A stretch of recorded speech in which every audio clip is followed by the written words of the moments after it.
Hello, my scholars and saints. We're back with more of Shoshana Zuboff's The Age of Surveillance Capitalism. So I think the thumbnail for last week said part 2, but this is actually part 2. But we are in chapter 2, so maybe that's where I got confused. Hope that you are all doing well. It is Saturday where I'm recording from. And it's been a pretty good day. Just basically, I spent the morning reading a little bit of Eric Williams' Slavery and Capitalism, because that's what is assigned for later this week. So yeah, it's my homework, so I'm doing it. I also got W.E.B. Du Bois's book. What's it called? Black Reconstruction or something? What is it? It's down here. Oh, Black Reconstruction in America. So I'm excited. I'll try to read. We don't have to read that book, but I got it because my professor mentioned it, and I have heard of it before. And then I spent the rest of the day, most of the day, working on my revision, my first revision. I don't know if there will be more, but I recently got a paper accepted into a journal that I submitted last summer, and they got back to me, I guess, about a month ago and gave me notes for revision. So I'm basically rewriting the paper.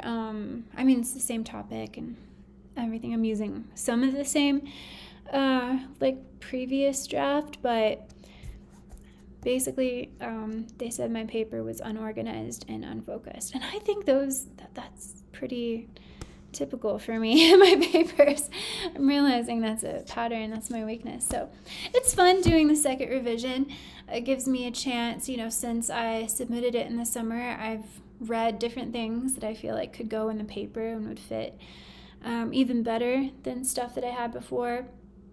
And so today I wrote pretty much 5 pages. I'm on the beginning of the 6th. It's actually due tomorrow, though, which I didn't realize. So hopefully I can write another 6 pages and read it and be done with it. I don't know. I might have to ask for an extension. But that was my today, and but I thought I would take a break and spend some time with all of you reading part 2, the 2 Modernities. Now we're reading out of a chapter called August 9th, 2011, Setting the Stage for Surveillance Capitalism. It's a cold read, so I have my highlighter here so I can highlight as I go on, and as always, you'll hear my comments. Capitalism evolves in response to the needs of people in a time and place. I think that right there is an interesting perspective, that capitalism is supposed to be for the people, or it could be for the people, and therefore evolves according to how we evolve. Henry Ford was clear on this point. Mass production begins in the perception of a public need. And I really think that Adam Smith was speaking from that place.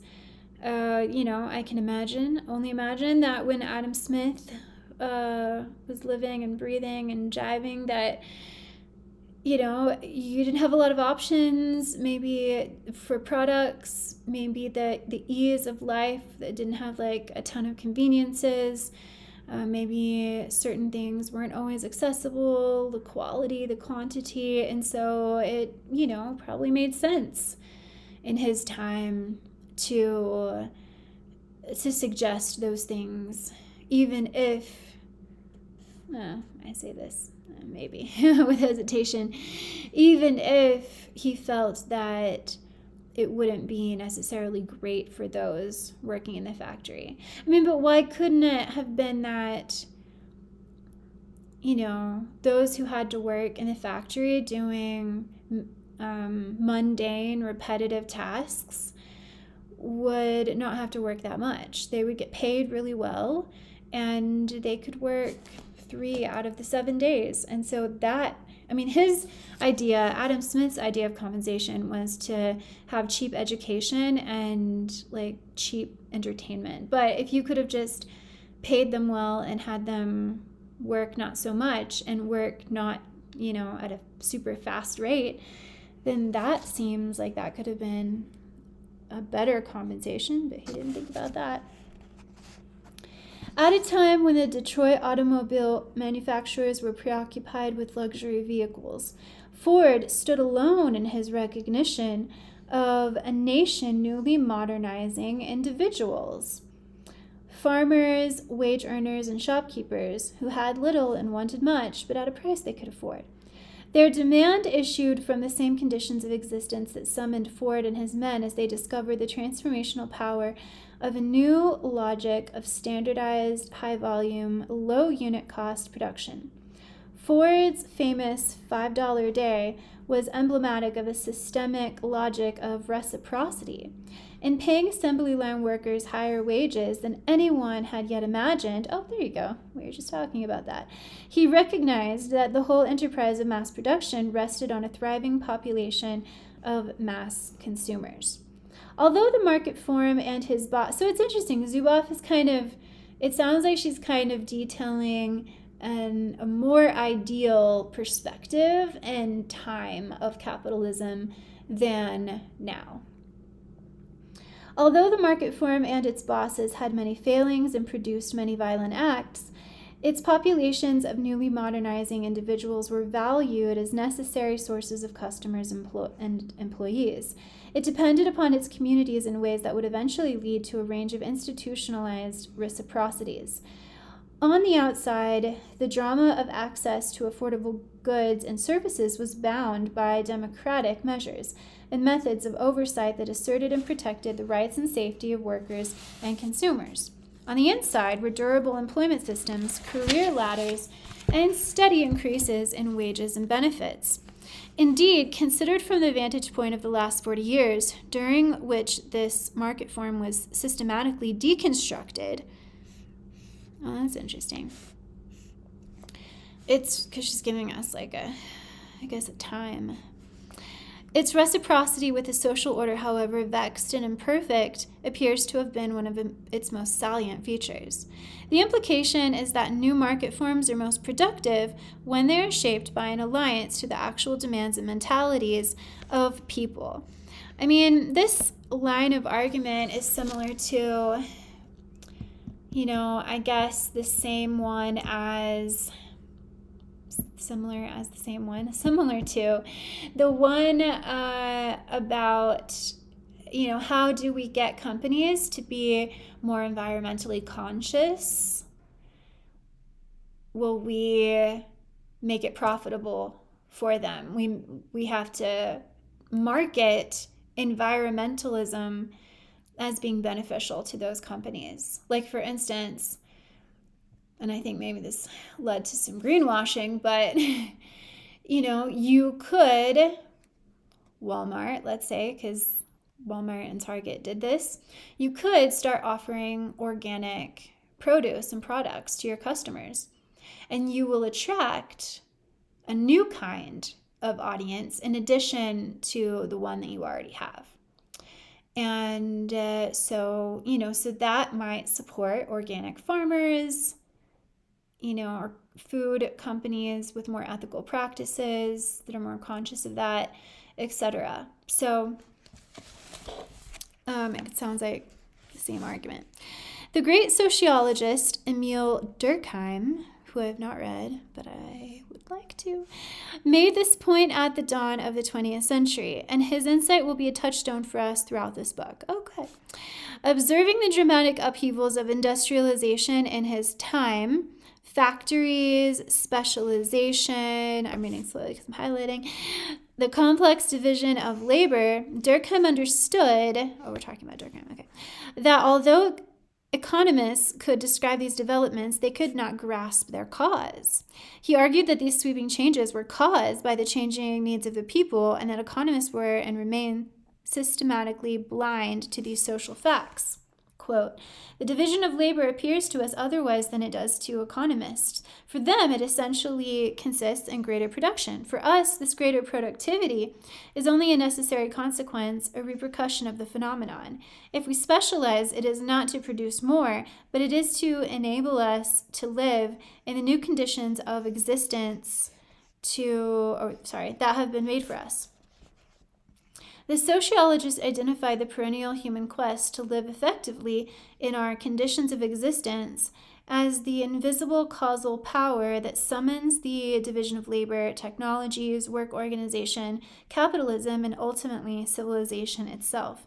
Each is forged in the same crucible of human need that is produced by what Durkheim called the always intensifying violence of the struggle for effective life. If work becomes more divided, it is because the struggle for existence is more acute. The rationality of capitalism reflects this alignment, however imperfect, with the needs that people experience as they try to live their lives effectively, struggling with the conditions of existence that they encounter in their place and time. It's interesting to think about, what we still and what we newly struggle with as modern human beings. With all of our conveniences, we have not found, most of us have not found, that it gives us more emotional well-being or physical well-being or even leisure time. A lot of us are trying to figure out how we can have more time to ourselves, work not being a time to ourselves, unless you are the type of person that has a vocation. I consider myself as the type of person that has a vocation, yet I still think there could be adjustments to academia, especially on the community college, let's say even adjunct side, that you have to teach so many classes in order to survive.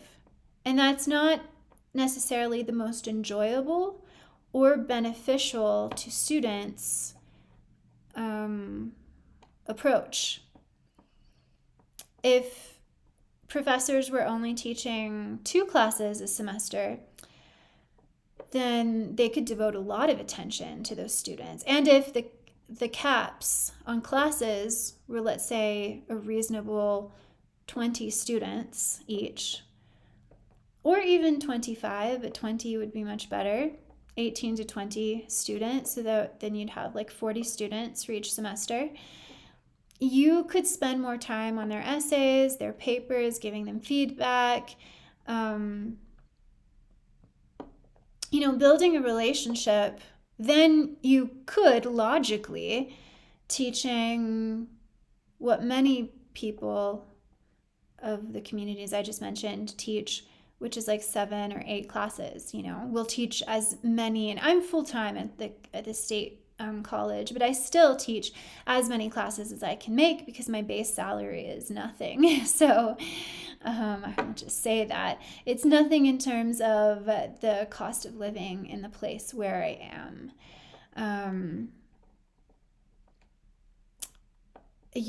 Unless I rent a room with someone I find on Craigslist, instead of having my own place. So what did the promise of convenience not grant us? When we look through the lens, we can see that those eager customers for Ford's incredible Model T and the new customers of iPods and iPhones are expressions of the conditions of existence that characterize their era. In fact, each is the fruit of distinct phases of a centuries-long process known as individualization. That is the human signature of the modern era. Ford's mass consumers were members of what has been called the first modernity. But the conditions of the second modernity produced a new kind of individual for whom the Apple inversion, I'm highlighting again, and the many digital innovations that followed would become essential. So how have the things we have become essential when, for the greatest amount of history before us, we didn't have them?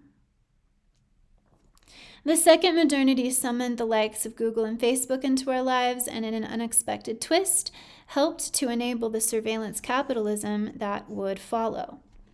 What are these? And see, that's what I think that as human beings we are bad at. Thinking long term, thinking about the long-term consequences and having the self-control and the discipline and the discernment to say, yeah, let's not move forward with that, even though we can. The risk of the consequences outweigh the benefits of quote-unquote progress. When has anyone ever done that? I just want to know. Maybe it's not good to make an atomic bomb, maybe not do it. What are these modernities and how do they matter to our story? The advent of the individual as the locus of moral agency and choice initially occurred in the West, where the conditions for this emergence first took hold. First, let's establish that the concept of individualization should not be confused with the neoliberal ideology of individualism. Oh, I think that's good. I'm going to underline those two words. That shifts all the responsibility for success or failure to a mythical, atomized, isolated individual, doomed to a life of perpetual competition and disconnected from relationships, community, and society. Neither does it refer to the psychological process of individuation that is associated with the lifelong exploration of self-development. Instead, individualization is a consequence of the long-term processes of modernization. Oh, that paragraph is really important. I feel like I want to read it 3 times. So we have individualization and then individualism. I feel like Byung-Chul Han, like that's him. He talks about individualism, perpetual competition and disconnection. But then there is individuation, which I apparently can't say very well, that is about self-development, and that sounds like a really good thing. Okay. I'm going to write a 1, 2, 3 so I can remember. Until the last few minutes of human history, each life was foretold in blood and geography, sex and kin, rank and religion. I am my mother's daughter. I am my father's son. The sense of the human being as an individual emerged gradually over centuries, clawed from this ancient vice. Around 200 years ago, we embarked upon the first modern road where life was no longer handed down one generation to the next, according to the traditions of village and clan. This first modernity marks the time when life became individualized for great numbers of people as they separated from traditional norms, meanings, and rules. That meant each life became an open-ended reality to be discovered rather than a certainty to be enacted. Oh, that sounds like Sartre would love that idea. Freedom. Even where the traditional world remains intact for many people today, it can no longer be experienced as the only possible story. I often think about the courage of my great-grandparents. What mixture of sadness, terror, and exhilaration did they feel when, in 1908, determined to escape the torments of the Cossacks in their tiny village of Kiev, outside of Kiev, they packed their 5 children, including my 4-year-old grandfather, Max, and all their belongings into a wagon and pointed the horses toward a steamer bound for America. Like millions of other pioneers of this first modernity, they escaped a still feudal world and found themselves improvising a profoundly new kind of life. Max would later marry Sophie and build a family far from the rhythms of the village that birthed them. The Spanish poet Antonio Machado captured the exhilaration and daring of these first modernity individuals in his famous song, "Traveler, there is no road, the road is made as you go." This is what search has meant. A journey of exploration and self-creation, not an instant swipe to already composed answers. LOL. Google search. Still, the new industrial society retained many of the hierarchical motifs of the older feudal world in its patterns of affiliation based on class, race, occupation, religion, ethnicity, sex, and the leviathans of mass society. Its corporations, workplaces, unions, churches, political parties, civic groups, and school systems. This new world order of the mass and its bureaucratic logic of concentration, centralization, standardization, and administration still provided solid anchors, guidelines, and goals for each life. Compared to their parents and all the generations before, Sophie and Max had to make things up on their own, but not everything. Sophie knew she would raise a family. Max knew he would earn their living. You adapted to what the world had to offer, and you followed the rules. Nor did anyone ask your opinion or listen if you spoke. You were expected to do what you were supposed to do, and little by little you made your way. You raised a nice family, and eventually you'd have a nice house. You'd have a house. Oh, it doesn't say nice. That was my hope, I guess. A house, car, washing machine, and refrigerator. Mass production pioneers like Henry Ford and Alfred Sloan had found a way to get you these things at a price you could afford. So I kind of see where she's going, and then I guess we are third modernity. It's kind of like what Michel Foucault does a little bit in looking at the genealogy of power and the move from resistance, bodily, more obvious power to the more subtle, pernicious powers of various institutions and that create norms. If there was anxiety, it reflected the necessity of living up to the requirements of one's roles.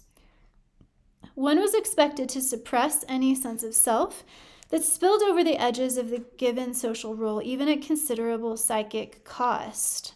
Socialization and adaptation were the materials of a psychology and a sociology that regarded the nuclear family as factory for the production of personalities ready-made for conformity into the social norms of mass society. Those factories, that's deep, intense. Those factories also produced a great deal of pain.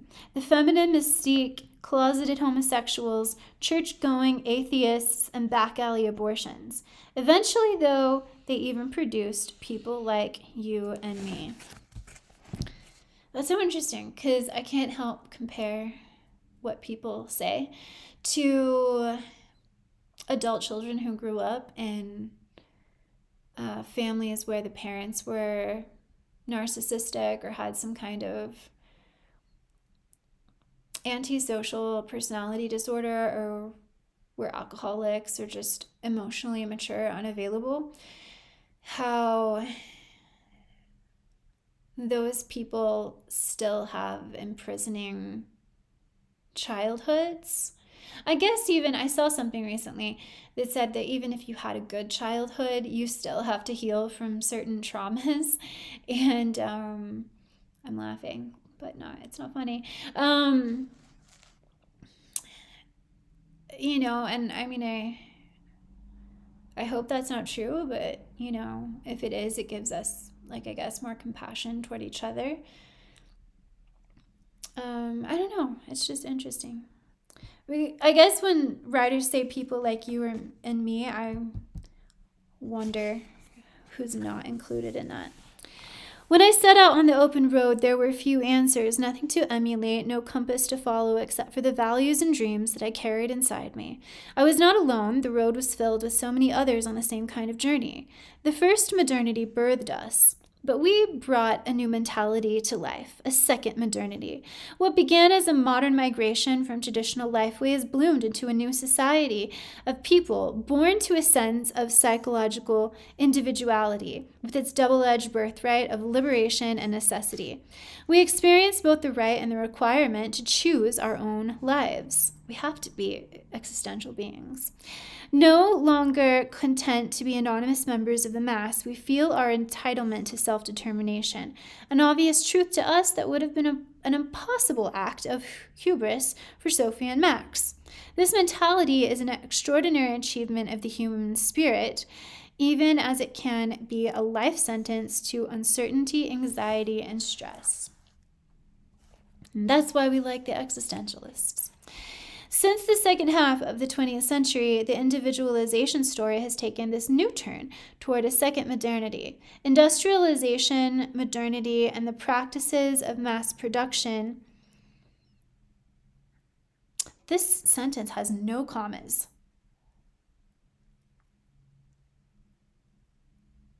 Okay. Industrialization, modernity, and the practices of mass production capitalism at its core produced more wealth than had ever been imagined possible. Where democratic politics, distributional policies, access to education, healthcare, and strong civil society institutions complemented that wealth, a new society of individuals first began to emerge. Hundreds of millions of people gained access to experiences that had once been the preserve of a tiny elite. University education, travel, improved life expectancy, disposable income, rising standards of living, broad access to consumer goods, varied communication and information flows, and specialized, intellectually demanding work. I often think that people, I guess if you're over the age of 40, you have enough life to look back and see when things were different. I think every generation probably has, at least now, of recent, probably has some kind of evolution or transition historically, culturally, technologically, etc., where they can look back at the first 20 years of their lives and see how they're different the last 20 years of their life up till the present. And so, like people like me can say, just with something small, like learning languages, theoretically, it seems like it would be so much easier to learn a language now. Let's say like as an adult, a second language, because of Duolingo and Busuu and, the travel to different countries is more accessible. I can use the internet and Zoom with a tutor from, that is native to the country that speaks the language I want to learn. Whereas 20 years ago, maybe you could buy like a tape or a CD, you could take a class, maybe you could travel if you had the money.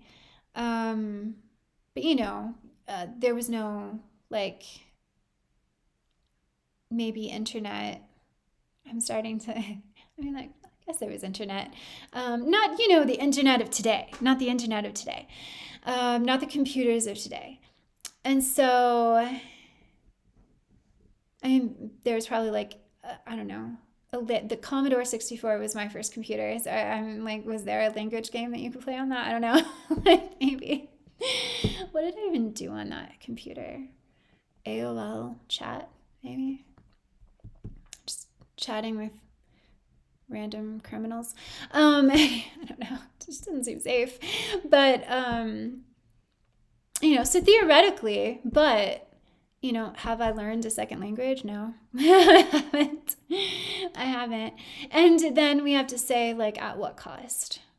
I guess that's why people, when we get old, we get, nostalgic, or at least ask, what if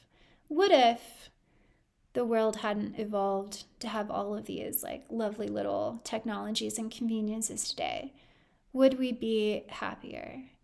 I think, in a way, because technology and then just the advent of reality shows and the different cultural the different ways culture has evolved and society has evolved, I just think ignorance is bliss. I would not have eaten the apple. I would have been get away, Lilith. I want to stay in the paradise. I want to stay stupid. Ignorance is bliss in terms of if you didn't know that the Kardashians or the people on Selling Sunset or wherever existed, if you just kind of thought that the richest people were whatever the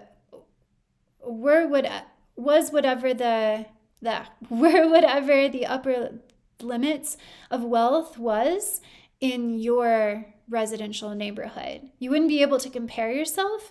And so those needs and desires wouldn't be created because you didn't know. You wouldn't have known they existed. So maybe that would keep you down. but it wouldn't make you sad or unhappy or dissatisfied, unless you just felt those ways because of the hardship of your life, depending on what level you were living at in your neighborhood. But, you wouldn't get to know, like, we have access, even if you're making $40,000 a year or under $50,000 a year, you have access in a way to some of the life of like the top, whatever it is, like 1%.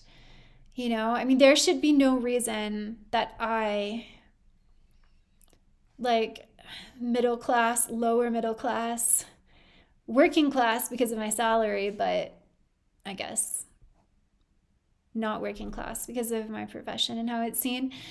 I shouldn't know Paris Hilton. I shouldn't know of Paris Hilton or people like the Kardashians because I'm not in their tax bracket. I'm not in their world. I would never meet them in person. Like, how would I ever know about them? And it's not like they, like, invented anything. So, like, information probably would not get around. So, there's that. And how easy would it be for people to go no contact with their parents if they needed to, if you didn't have your, like, an iPhone, right? You could just pick up and leave, and it would be so much easier. You wouldn't have to, like, change your phone number and etc. and not have social media. I was just watching this YouTube video of this woman who started her YouTube video after her adult daughter went no contact. It's called Estranged Parents. And she, like, stalks her daughter's Instagram, and she's like, at least I get this part of my daughter's life. Like, all right. That is a problem for people who are trying to get away from others. The hierarchical social compact and mass society of the first modernity. Sorry, I just felt like guilty. I hope certain people don't listen to my videos. Can I finish reading? I'm distracted now by my emotional guilt. We can do it. This is a little bit of a long chapter. There's like 2 more pages left. The hierarchical social compact and mass society of the first modernity promised predictable rewards, but their very success was the knife that cut us loose and sent us tumbling onto the shores of the second modernity, propelling us toward more intricate and richly patterned lives. Education and knowledge work increased. Oh my God, there's another one. I just wish there was more punctuation in some of these sentences. Education and knowledge work? Is knowledge work like use a hyphen maybe. Or is that what it is? Yeah. Increased mastery of language and thought, the tools with which we create personal meaning and form our own opinions. Communication, information consumption, and travel stimulated individual self-consciousness and imaginative capabilities, informing, okay, I guess we don't want to be blissfully ignorant. We need to evolve. Fine. Informing perspectives, values, and attitudes in ways that could no longer be contained by predefined rules or group identity. Improved health and longer lifespans provided the time for a self-life to deepen and mature, fortifying the legitimacy of personal identity over and against a priori social norms. Even when we revert to traditional roles, these are choices now rather than absolute truths imposed at birth. As the great clinician of identity, Erik Erikson, once described it, the patient of today suffers most under the problem of what he should believe and who he should or might be or become. That's true. While the patient of early psychoanalysis suffered most under inhibitions which prevented him from being what and who he thought he knew he was. Which is which is worse. This new mentality has been most pronounced in wealthier countries, but research shows significant pluralities of second modernity individuals in nearly every region of the world. The first modernity suppressed growth and the expression of self in favor of collective solutions. But by the second modernity, the self is all we have. The new sense of psychological sovereignty broke upon the world long before the internet appeared to amplify its claims. We learned through trial and error how to stitch together our lives. That's true. Nothing is given. Everything must be renewed, renegotiated, and reconstructed on the terms that make sense to us. Family, religion, sex, gender, morality, marriage, community, love, nature, social connections, political participation, career, food. Indeed, it was this new mentality and its demands that summoned the internet and burgeoning information apparatus into our everyday lives. That's interesting that she's arguing that there was a need that created the internet. I mean, I guess you could say that about every invention, because how else would we dream it up unless there was a lack? The burdens of life without a fixed destiny turned us toward the empowering information-rich resources of the new digital milieu, as it offered new ways to amplify our voices and forge our own chosen patterns of connection. So profound is this phenomenon that one can say without exaggeration that the individual, as the author of his or her own life, is the protagonist of our age. Be your own main character. Whether we experience this fact as emancipation or affliction. Oh, it depends, I guess. Western modernity had formed around a canon of principles and laws that confer inviolable individual rights and acknowledge the sanctity of each individual life. However, it was not until the second modernity that felt experience began to catch up with formal law. This felt truth has been expressed in new demands to make actual and everyday what is already established in law. That's interesting. I don't know if I completely understand that sentence. There's a footnote. Maybe I'll look at it later. In spite of its liberating potential, the second modernity was slated to become a hard place to live, and our conditions of existence today reflect this trouble. Some of the challenges of the second modernity arise from the inevitable costs associated with the creation and sustenance of one's own life. But second modernity instability is also the result of institutionalized shifts in economic and social policies and practices associated with the neoliberal paradigm and its rise to dominance. This far-reaching paradigm has been aimed at containing, rechanneling, and reversing the secular wave of second modernity claims to self-determination and the habitats in which those claims can thrive.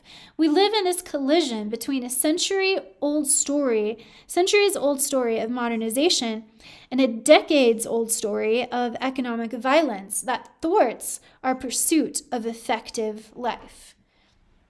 I mean, that's true. I think that a lot of us feel thwarted. Whether it's little things we could tweak, or, just ask yourself, what fantasies do you have of lifestyle? I have a fantasy of going to a month-long retreat and being a public intellectual and only having to teach one class at the university. And it would be such a great class. I still want to teach. I just want to do it in a way where it's quality over quantity. And I think that's the same for a lot of people. A lot of people don't mind working, especially if they chose and pursued their line of work and, you basically love it. But even if you don't really love it and you are just kind of in it because you didn't know what else to do, or that's just where life took you, I think a lot of us wouldn't mind it, whatever category we're in, if we just didn't have to do so much of it. It's the quantity that inhibits the quality of life. There is a rich and compelling literature that documents this turning point in economic history, and my aim here is simply to call attention to some of the themes in this larger narrative that are vital to our understanding of the collision, the condition of existence that summoned both the Apple miracle and surveillance capitalism's subsequent gestation and growth. All right, so that's the end of this second part, so the actual second part. So thank you so much if you stayed with me. Thanks for the company. Give me your comments below and questions and thoughts. Not questions that I can answer, but questions like to have a discussion. There are this chapter. This chapter is quite long. We're on page 37 and it ends on page 62. The next sections are section 3, the neoliberal habitat. Section 4, the instability of the second modernity. Oh, that's pretty long. At 5, we finally get to a third modernity, which I think is so interesting and probably where she really gets into it. And then part 6 is entitled Surveillance Capitalism Fills the Void. And then there's a part 7 for a human future. So maybe like her vision of the ideal. Oh, and it still goes on. This is the last one, I think. Section 8, naming and taming, which is super, super short. So I plan to go through more of these sections, especially if there's interest. I am co-hosting a talk about Ayn Rand at my college at the end of this month. And so Thanksgiving break is coming up, so that's probably what I'll be reading. I think I'm going to read, I have What is Capitalism, so I might read another chapter in that or another essay in that, since her books are mainly like collections of essays from herself and other people. But I also have The Virtue of Selfishness, so I think I'll read that. And then I also have Atlas Shrugged and The Fountainhead. So we studied Ayn Rand in my political economy class earlier this semester, so I got a bit of a start, but I'm definitely going to have to read a lot more of her. So you might see some videos on her. We just thought students would be interested in talking about that philosopher. So I think it's a good idea to have a talk just focusing on one philosopher and their works.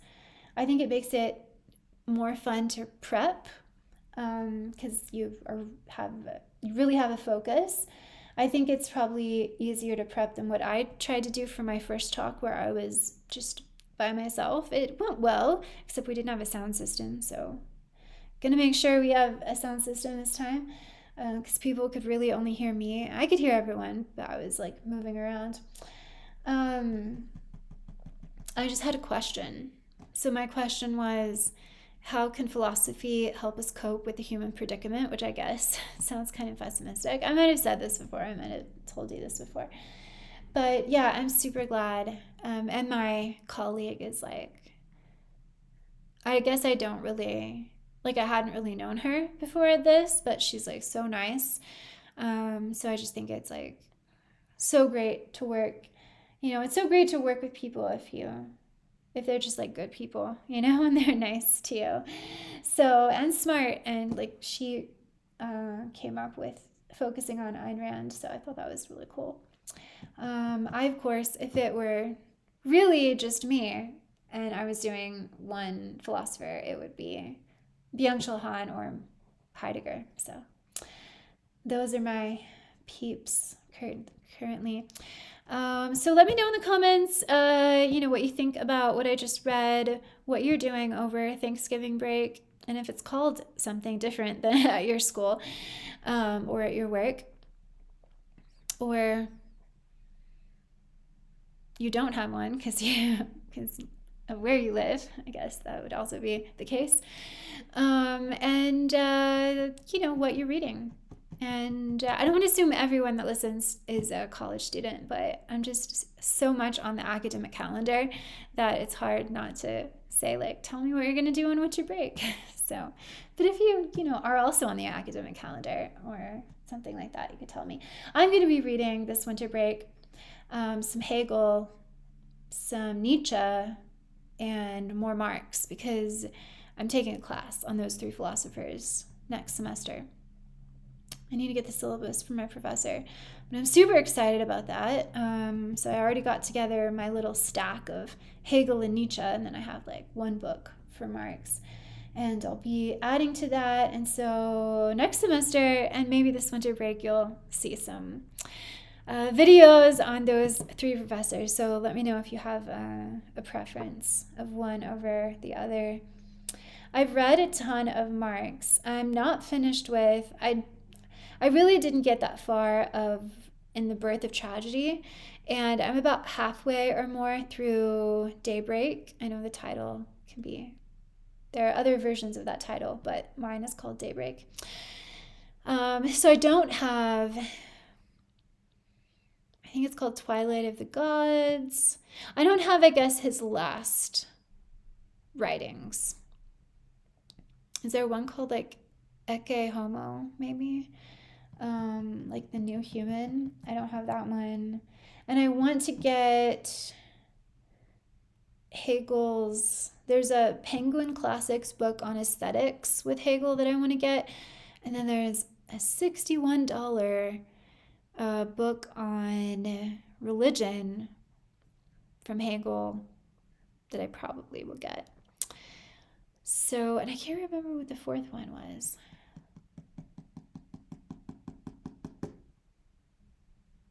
Oh, maybe that is 4. Yeah, 2 of Nietzsche and 2 of Hegel. So, yeah, so that's what I'm going to be doing, and probably working on my book project. But yeah, this weekend is my paper, so wish me luck. And I'll probably do some study with me sessions during winter break, because that's how I feel like less lonely. So hopefully we'll see all of you there. Thanks, everyone.